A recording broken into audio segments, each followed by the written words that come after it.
Францускиот предлог за решавање на спорот меѓу Бугарија и Република Северна Македонија се состои од 3 независни елементи кои можат само целосно да одговорат на прашањето дали Македонија е подготвена да започне преговори за членство во ЕУ, пишуваат бугарските медиуми. Со првиот документ, нацрт за клучоците на Советот, се вели дека темата билатералните односи Скопје-Софија ќе бидат дел од преговарачкиот процес.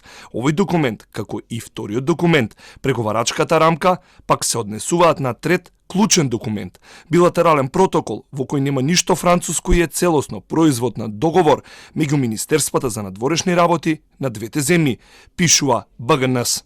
Ова е всушност патока со конкретни заложби и чекори, кои Скопје мора да ги исполни како возврат, Бугарија да го укине ветото.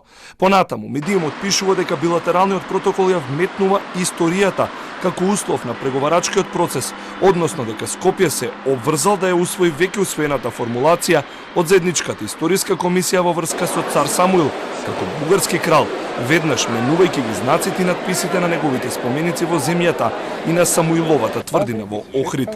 Но досега овој протокол не е потпишан и најверојатно ќе има дополнување и појаснувања кои треба трајно да ги отстранат сите спорови меѓу двете земји, кои се однесуваат и на периодот од почетокот на 20 век до средината на минатиот век. Но ова нема да биде единствениот протокол, наведува медиумот, објавувајќи 6 дополнителни страници на својата интернет страница.